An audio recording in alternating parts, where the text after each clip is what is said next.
Go ahead and close your eyes. Allow your shoulders to relax away from your ears.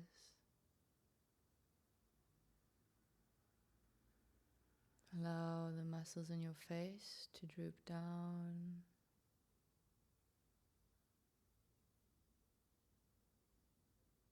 Unclench your jaw. Take a deep breath in.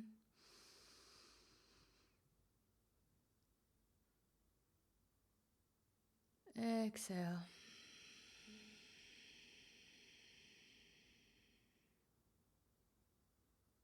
Go ahead and open your eyes. Hello and welcome to Mindful Moves. My name is Dance and I'm so grateful that you're here. I have been speaking about so many exciting topics this month, specifically just regarding nature and how we can find our rhythm and cycle again. And something that actually while I was writing the previous episode that I realized is so important in today's world to speak about is our attention span.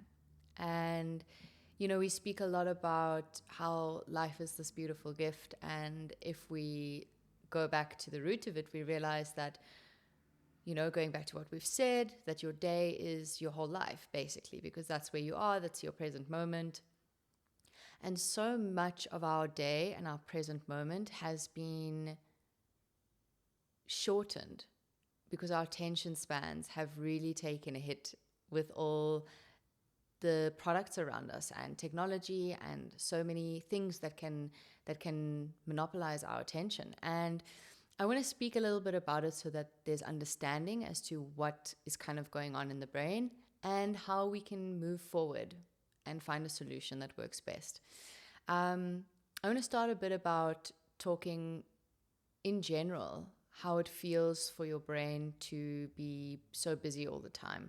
If you think back, we used to watch a lot of movies. Well, when I was a kid, movies were the thing. They weren't really series, so it wasn't like shortened versions of a movie. So we watched a lot of movies, and generally I played outside a lot, and I was, just an active outside kid. Loved to play in mud, etc., the good old playing days. And ever since then, to notice the progression of technology since I was a kid is so interesting, because you realize how everything has become short form.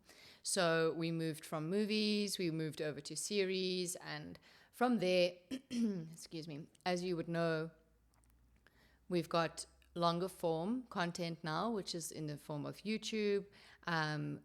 We've also then got short form content. And what I want to speak about a bit about these companies and how it works with your brain is this content is anyway ranging from 5 seconds to 3 minutes, maybe someone sharing a whole point of view for a few minutes, but most of the time it's very short, and this scrolling action can really, really just, dominate your attention span for quite a while. Sometimes you don't even know how long you're doing it. And I know that a lot of people demonize technology and say that it's so bad and it's ruining us. And I personally believe that can be a fine balance of learning and absorbing positive information. And I've learned a lot through technology, but finding that balance with boundaries. And I think that this is something that a lot of us haven't implemented when it comes to anything that is really shortening our attention span. Having boundaries around this is a normal thing, because technology never used to be such a big thing as it is now. And we focus on boundaries maybe with our family members or friends. And it's actually so important to develop these boundaries around social media or whatever it is you feel is taking a hit on your attention span. I personally think that creating times for scrolling or watching something keeps you in check, keeps you knowing that, okay, this is my time, I'm going to enjoy it guilt-free, because so often I speak to people and they are in this loop and this cycle of going on their phone first thing in the morning, any break in between in the day, just before bed. And although you shouldn't judge yourself for that, and I'll explain why in a second, you need to understand, as I always say, audit your life, audit your day. And if you're looking at your day and you sleep for 6 to 8 hours, you're eating for a few hours of the day, you're working, you only have a few hours left in the day. And if those are completely filled with something that is just filling up that space and taking you away from the present moment, then most of your day, if not all of your day, is completely not in the present moment. You're somewhere else. You're in someone else's story. You're in something news. You're in anything like that. And I think why it's important to understand that and to break down your days, because then you really realize how little time you have in the day.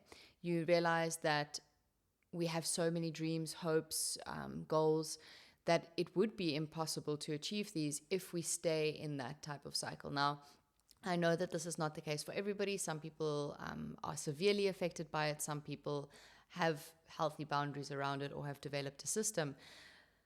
But why it's important to be gentle on yourself if you're going through this is it was designed to do that. Our attention span is something that has been taken into consideration when developing these types of apps and when trying to create something that is super entertaining for someone. And you can see this when, the companies have psychologists on board. They know exactly everything so much deeper than we'd even think. The colors, how it's set up, not being able to see in some formats the time on your phone so you don't know how much time has passed, the scrolling, like making it very easy to stay in that loop. There's so many behind the scenes that make it very difficult for us to pull our attention span away because it's giving so much dopamine. It's such a hit. But what it does is that this dopamine and your receptors, they actually get completely out of whack because it's not a natural amount and it's so much stimulation at once that your body completely gets thrown off. And that's why a lot of people have this deep need or desire to scroll. I know a lot of people who will be feeling something or something hard will come up, and instead of dealing with it, it's easier to go scroll or whatever it may be. Maybe you just watch series. It doesn't really matter what you choose. But the point is this distraction versus feeling and being. And I think that's the point that I want to touch on, is that you need to know that that is taking up your life. You only have X amount of hours left after doing everything else you need to do in the day.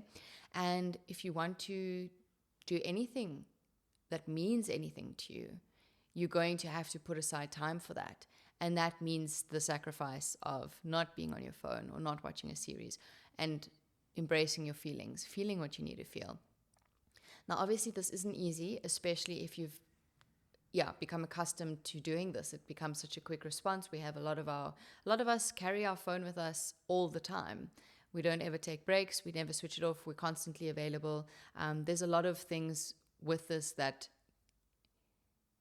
are a bit harmful in the sense that you're always available, and humans aren't always in the space to be available. There's a lot of times where you actually need to just look after yourself or check in with you or check in with your partner. And this is the whole point around developing boundaries around it and being able to say, okay, I enjoy absorbing information in this way, but maybe I can listen to a podcast or watch something informative on YouTube, something that will help my journey, so that you don't have to cut it out completely, because I think that there's a lot of goodness in it, but maybe deciding what it is you want to consume. The second thing I'd really like to touch on is that I want to bring a scenario to you, and maybe it will help kind of understand how this affects the brain. So if you're scrolling for, let's say, 30 minutes to an hour on any sort of platform, it's very easy to get sucked into so many other people's stories. And I want you to just take a moment and think about how that feels for your brain. There has never been a time in history where we would sit for such a short amount of time, and in that short amount of time consume so much information. Remember that each story affects us emotionally. So for an example, I'm busy on TikTok and I scroll and I see a beautiful wedding shoot, and that elicits an emotion in me. Then I see someone who's going through a really rough time. Oh, that makes me feel a bit sad for them. Then I see someone who has just started a business. Then I think, oh, I haven't done that yet. And I feel this guilt or anxiety. And I see someone, and this doesn't happen like 1 or 2 or 3 stories in those 30 minutes or an hour. You're seeing hundreds of different stories in that time, which is in turn creating hundreds of different emotions in your body. So your body is going on this emotional roller coaster because you also can't plan what you see next. Even in a series, if you've never watched it before, you don't know what's coming next. It can come as a surprise. It can bring up an emotion for you. Obviously, a series versus scrolling on TikTok, huge difference because of the content being more structured and longer form, right? So even moving away from being on something so quick and short form like Instagram or TikTok and moving away from that into something more longer form is already a better step. Listening to podcasts, listening to YouTube, a full session, not doing 6 things at once, like watching that and cooking and scrolling on your phone. And the reason why your attention span is so important and to gain back your power is that moment that you are giving away is not just this little moment, it's your whole life. And I think once people realize that, you realize that you can implement really great things into your life to protect it, because it's such a beautiful, special space to have time to think, have time to be bored. And people don't get it when I say that, but being bored is really important for the brain, because that's when you start to process things. It's when you shut off and your brain gets to just go through everything it needs to. When you're sitting and you're looking at birds, or maybe you're just sitting and doing nothing. The TV's not on, you're not on your phone, you're not working, and you're just sitting there and you're allowing yourself to be bored, but your brain is able to process certain things and emotions, and maybe something comes up for you. And a lot of people are aiming and striving for, okay, I need to start meditating tomorrow. I need to, find inner peace. But starting by cutting out what no longer serves you is a great first step, because you are gaining back the control of your day. It will be very difficult if you are going from I scroll in every free second of my day to I want to meditate, because that will feel like an impossible task. But if you can go ahead and say, okay, I'm going to have boundaries. I'm going to start by only scrolling. I've set a timer, 30 minutes a day, and then I'm going to take it as that every day, 30 minutes. Then eventually you're going to do 3 times a week, 30 minutes. Eventually maybe only 30 minutes on the weekend. And eventually what you will find is that you'll be so busy living your actual life that you won't feel like you need to go and consume everybody else's narrative. And I think that this is something that's so important to me, because we, again, speaking about nature and how this ties in, is that we have become so disconnected from the natural cycle that we have inside. And it's not natural for us to be constantly consuming information.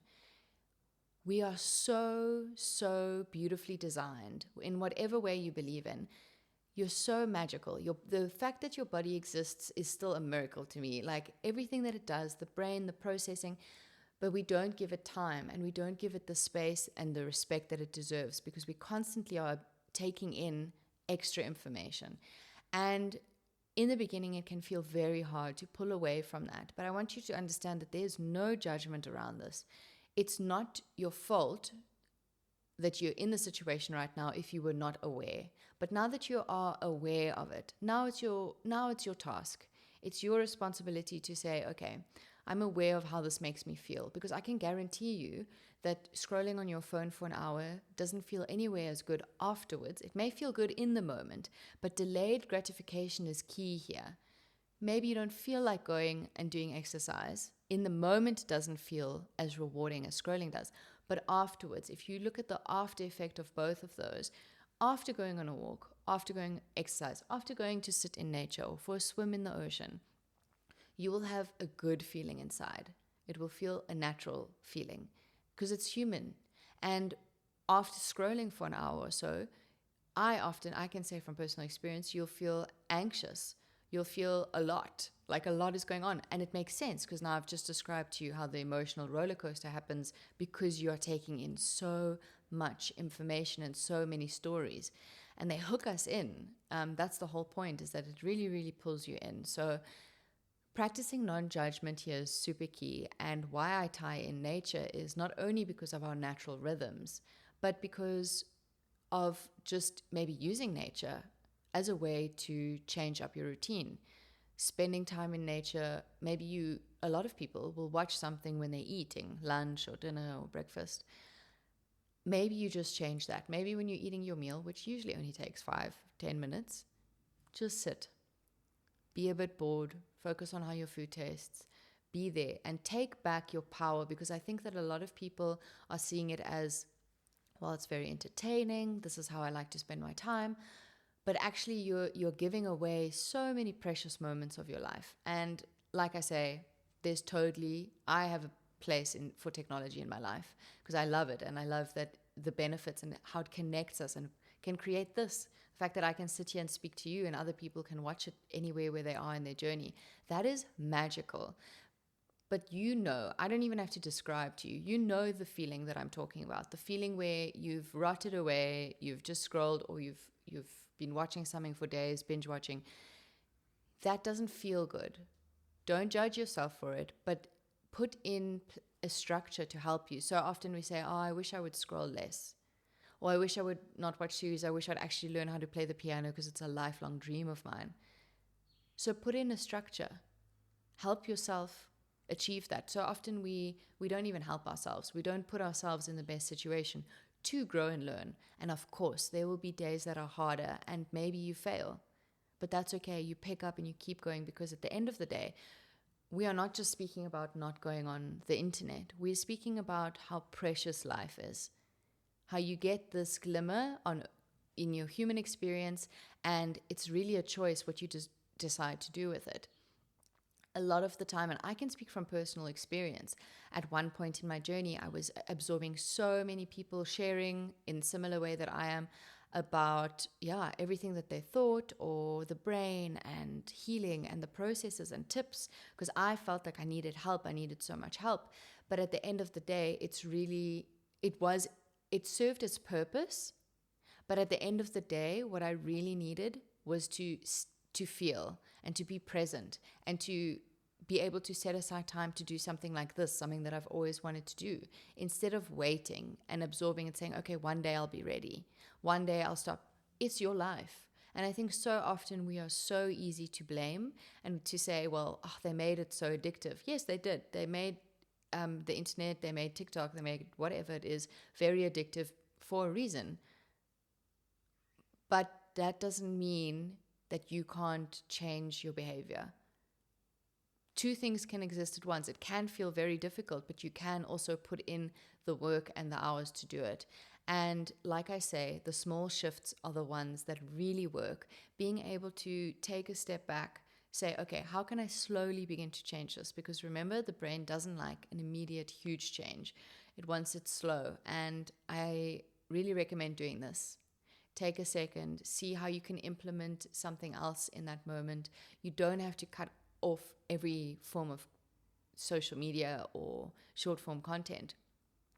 But what is actually being asked is for you to become aware, to become mindful. See where in your life you can make small adjustments so that it slowly starts changing your life. Like we've been speaking about for the last 3 months or so. Small implementation. Now you're doing some breath work, you're doing some breathing for 5 minutes, you're moving your body, you're getting outside. And these things feel tiny when we're implementing them, but something as small as changing the amount of content you consume can really be life-changing. We need to start filling our heads with a more natural process of dopamine and allowing the good feelings to come from natural states of being. And this is obviously through movement, self-expression, being able to breathe, regulated nervous system. And ultimately, it's your life and you choose what to do. And it's never going to be easy. It doesn't feel easy in the beginning, but as I always say, you're moving towards something that you know is going to shift. There's going to be a shift and it's going to feel good. And you know that intrinsically. I don't need to tell you that. So with that, remember that the light that you're constantly seeking outside is just waiting to be acknowledged within. Thank you for being here for this episode. I look forward to seeing you next week. And have a beautiful, beautiful day.